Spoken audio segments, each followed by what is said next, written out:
दोस्तों नमस्कार। हमारे चैनल पर आपका स्वागत है। नमन है, वंदन है, अभिनंदन है। हम लोग काम करते करते और वेतन का इंतज़ार करते ही पूरा माह भी गुजर जाता है। उसका वेतन आता है, फिर हम अपने काम में बिजी हो जाते हैं। लेकिन बहुत से ऐसे प्रश्न है जो अनुत्तरित रह जाते हैं और प्रश्नों पर हम लोग विचार नहीं करते हैं। लेकिन जब कुछ घटनाएं हो जाती है, कोई अप्रिय बातें हो जाती है, तब फिर हम लोगों का ध्यान जो है ना उस पर बरबस खींचा चला जाता है। फिर हम लोग सोचते हैं कि अरे ये बात तो रह गई, ये बात छूट गई, आगे क्या होगा। तो मैं शिक्षा सेवकों के संबंध में कुछ बातें लेकर आया हूँ, जिसमें हमारे बहुत सारे शिक्षा सेवक साथी भाई बहन जो हैं वो कमेंट किए हैं कि इन मुद्दों पर भी विचार किया जाए, इन मुद्दों पर भी वीडियो बनाया जाए, ताकि शिक्षा सेवक जो हैं वो थोड़ा और जागरूक हो जाएं। तो मैं उनके लिए लेकर आया हूं कि शिक्षा सेवकों को अनुकंपा और अनुग्रह राशि का बेसब्री से है इंतजार। ये बात बिल्कुल सत्य है। जब तक हम अरे आप काम करते रहते हैं तब तक तो बहुत सारी बातें पता ही नहीं चलती है कि क्या बात है या क्या होना चाहिए। लेकिन अगर किसी दिन हमारी घटना या दुर्घटना में मौत हो जाती है या हम नहीं रहते हैं इस दुनिया में, तब पता चलता है कि अरे ये काम हमको हमारा अभी तक पेंडिंग है। या फिर वो आदमी अगर जो मर जाता है, कोई सरकारी कर्मी, तो उनके बाल बच्चों पर कितनी कठिनाई होती है, ये मैं जितना जानता हूँ उससे कहीं गुना बेहतर आप जानते हैं। तो मैं आज इसी बात पर लेकर आया हूँ कि अनुकंपा। जी हाँ, कोई भी सरकारी कर्मी का सबसे बड़ा जो सिक्योरिटी होता है उसके भविष्य को लेकर के चिंताएं होती है, उसके भविष्य को लेकर वो होता है उसका इंश्योरेंस। उनका जीवन को कवर करने वाली बातें, उनके जीवन को कवर करने वाली नीतियाँ।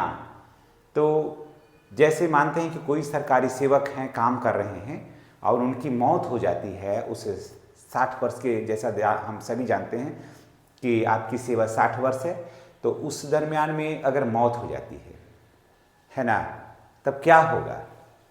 घर परिवार तो बिल्कुल बिखर जाता है। लेकिन उसी परिवार में अगर बाल बच्चा बड़ा हो गया है या पत्नी पढ़ी लिखी है, तब अनुकंपा के आधार पर नौकरी दी जाती है। तो क्या होता है, दुख कम तो नहीं होता है, किसी के जाने का दुख को कम नहीं किया जा सकता है, लेकिन जीने का एक रास्ता, जीने का एक जरिया, जीने का एक मार्ग अवश्य मिलता है और आदमी थोड़ा सा गम को भुला करके जीवन के रास्ते पर चलने के लिए अग्रसर होता है। तो ये ऐसा ही एक रास्ता है अनुकंपा का, कि जिनके माध्यम से मेरा पूरा परिवार चल रहा था, सज रहा था, संवर रहा था, जिनके रहने से उनके सारे अरमान पूर्ण रहे थे, तो उनके जाने के बाद क्या होगा, उन अरमानों का क्या होगा, उन बातों का क्या होगा जो पति पत्नी या परिवार या बाल बच्चों के साथ मिलकर जो सपने संजोए गए थे, उसका क्या होगा। तो उसका आधार बनता है अनुकंपा, कि अगर हम ना रहें, अगर हम नहीं हैं, तो भी आने वाला कल में हमारे आश्रितों को हम जो योजना बना रहे हैं उस योजना पर चलने का रास्ता मिलता है अनुकंपा। अगर मेरी बात से सहमत हैं तो मैं तमाम टोला सेवक भाई बहनों से मैं गुजारिश करूंगा कि आप कमेंट करके अपनी राय अवश्य दीजिएगा। आपके राय का हम बेसब्री से इंतज़ार करते हैं और लगभग मैं सभी कमेंट को मैं पढ़ता हूं।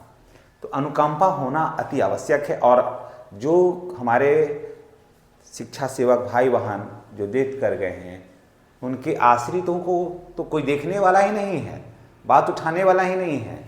सरकार को इस पर गंभीरता से विचार करना चाहिए और इसको जल्दी से इम्प्लीमेंट करके उनके आश्रितों को सहारा देना चाहिए। और यही एक सच्ची देशभक्ति है और यही एक सच्चा एक राजनेता का पहचान है।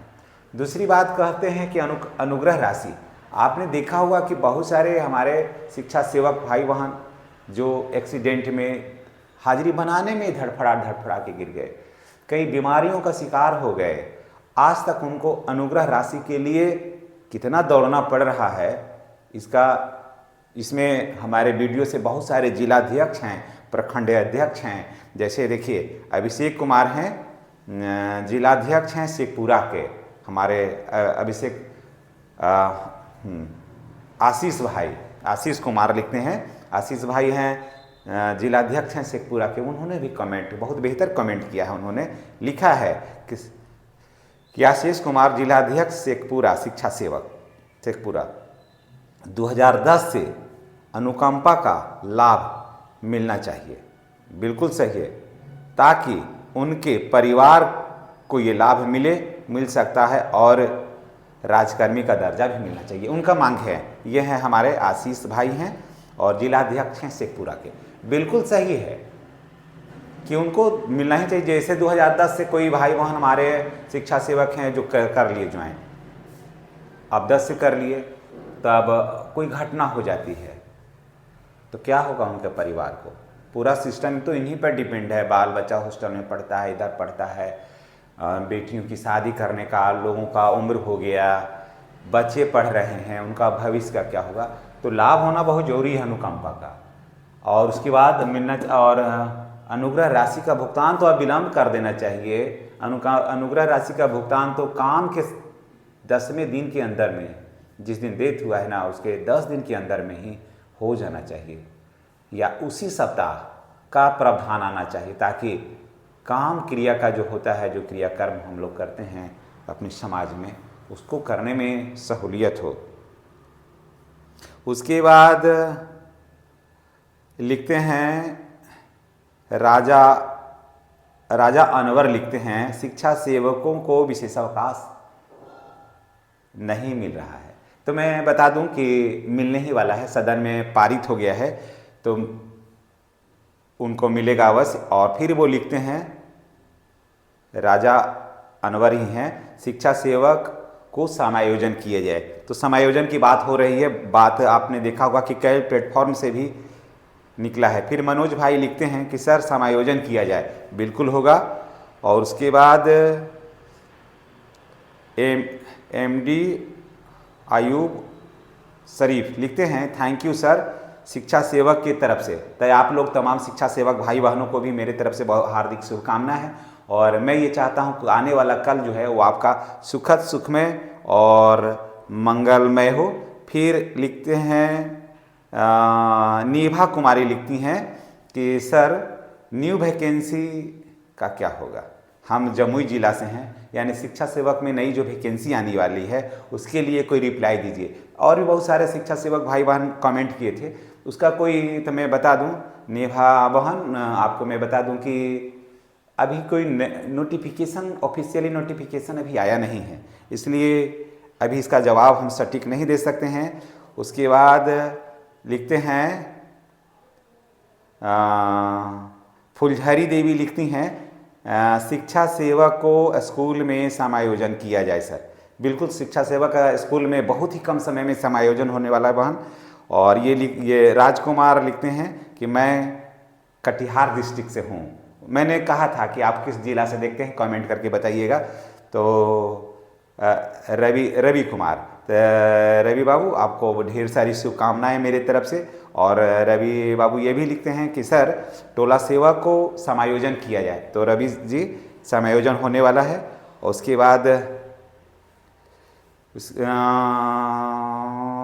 बाद लिखते हैं एक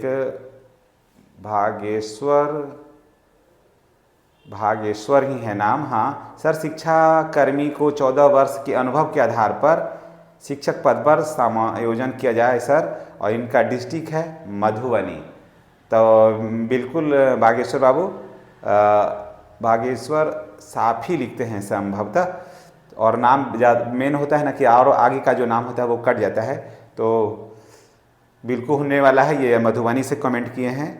और उसके बाद ओम प्रकाश जी लिखते हैं, शिक्षा सेवक तालीमी मरकज जिंदाबाद, जय बिहार, जय नीतीश कुमार। बहुत बहुत धन्यवाद। उसके बाद एक और लिखते हैं श्याम कुमार दास, इनका कमेंट भी बहुत अच्छा, इस पर भी वीडियो बनना बहुत जरूरी है, बनाएंगे नेक्स्ट डे। कि ई शिक्षा कोर्स पर जब हम हाजिरी बना रहे हैं, कैजुअल लीव या शिक्षा सेवकों के लिए अंकित नहीं हो रहा है, ये बात भी बिल्कुल सही है। तो प्लीज़ इस पर भी एक वीडियो बनाया जाए, तो फिर बनाएंगे। हम आपका स्क्रीनशॉट ले लेते हैं श्याम कुमार दास भाई, श्याम भाई आपका हम स्क्रीनशॉट ले लिया है, इस पर हम बिल्कुल वीडियो बनाएंगे और ये बिल्कुल जायज़ है। और जितना भी शिक्षा सेवक भाई बहन हमारे वीडियो को जो देखते हैं उनसे गुजारिश है कि आप कमेंट अवश्य करिएगा। फिर एक बाद और भी एक और ले लेते हैं कमेंट। पलक कुमारी, मैं औरंगाबाद डिस्ट्रिक्ट से कुटुंबा प्रखंड से शिक्षा सेविका हूँ। पलक कुमारी नाम है। वो लिखती हैं कि मैं औरंगाबाद डिस्ट्रिक्ट से कुटुंबा प्रखंड से शिक्षा सेविका हूँ और मैं आपका एक एक वीडियो देखती हूँ।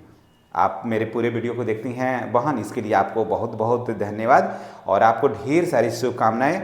और मैं अपने तरफ से आपको ये आशीर्वाद देता हूँ कि आप भविष्य में आप और आपके पूरा परिवार खूब फूले फले आगे बढ़े और इसी तरह से प्यार आशीर्वाद बनाए रखिएगा। और हम आपके भविष्य के लिए जितना भी हमसे संभव हो सकता है एज ए कंटेंट क्रिएटर हम आपके लिए मुद्दों को उठाते रहेंगे। और लिखते हैं कि हूँ सर, आप सभी शिक्षा सेवक का आवाज़ उठा रहे हैं सर,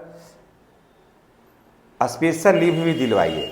बिल्कुल, स्पेशल लीव पर मैंने एक वीडियो बनाया है और स्पेशल लीव का आप देखे होंगे पलक बहन की चर्चा हुई है सदन में, फिर इस पर मैं बनाऊंगा वीडियो और फिर सदन से जुड़ा हुआ जो मैंने उनके मुद्दों को जोड़ करके वीडियो को एडिट करके मैं बनाऊंगा और उसके बाद फिर मैं इंस्टाग्राम पर भी उसके हम देंगे और उसको मंत्रिमंडल से कनेक्ट करवा के उसको हैशटैग लगा के वहाँ पर हम डालने का प्रयास करेंगे ताकि आपकी जो मांग है ना वो हमेशा कभी डेड नहीं हो, पर वो सर्च में वो चलता रहे जब भी कोई सर्च करे।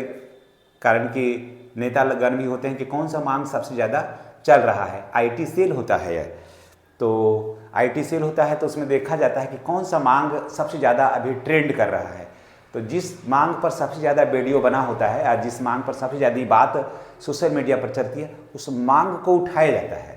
उस मांग को जब उठाया जाता है तो उसी पर नीतियाँ बनती हैं। तो मैं आपकी मांग को मैं बार बार उठाते रहूँगा कि जब भी इस तरह का स्पेशल लीव से जुड़ा हुआ मैटर हो या शिक्षा सेवकों का और भी तरह का मैटर हो या किसी छोटे कर्मचारी को उठा करके कौन सा कार्य को इम्प्लीमेंट करना है, तो मैं इस मुद्दे को उठाते रहूँगा ताकि जब भी वो इस तरह का मुद्दा उठाएं तो आपका मुद्दा वहाँ सर्च में स्वयं जाए और उसको सरकार को इम्प्लीमेंट करने में यानी कि लागू करने में कठिनाई नहीं हो। तो चलिए आज इतना ही। और आपको ये वीडियो हमारी और आपकी कमेंट के माध्यम से बात आपको कैसी लगी है, मैं तमाम शिक्षा सेवक भाई बहनों से मैं गुजारिश करूँगा कि आप अपनी राय अवश्य दीजिएगा, तभी ना हमको पता चलेगा कि हम जो आपके लिए बना रहे हैं आपको ये कितना अच्छा लग रहा है। हो सकता है कि हम एक तरफ से बात कह रहे हैं और उधर से कोई जवाब ही नहीं आ रहा है, तो फिर ये अच्छी बात नहीं है। और कोई कमी अगर रह जाती है तो कमेंट करके दिएगा, उसको सुधार करके हम पुनः फ्रेश आएंगे और हम और आप लोग कनेक्ट रहें एक दूसरे से और तब इसको और भी बेहतर प्लेटफॉर्म मिल सकेगा। इन्हीं बातों के साथ हम तमाम शिक्षा सेवक भाई बहनों से मैं माफ़ी चाहता हूँ समय अभाव के कारण। और नेक्स्ट वीडियो में हमारी आपकी पुनः मुलाकात होगी। अगर चैनल पर नए हैं तो आपसे गुजारिश है कि चैनल को सब्सक्राइब करके बेल आइकन को दबाइएगा। जैसे हमारी पलक बहन जो कुटुंबा प्रखंड से देखती हैं, जैसे ही वीडियो बनता है फर्स्ट लाइक और कमेंट आ जाता है उनका। तो इसी तरह का प्यार और आशीर्वाद बनाए रखिए। नेक्स्ट वीडियो में आपसे पुनः मिलते हैं। धन्यवाद।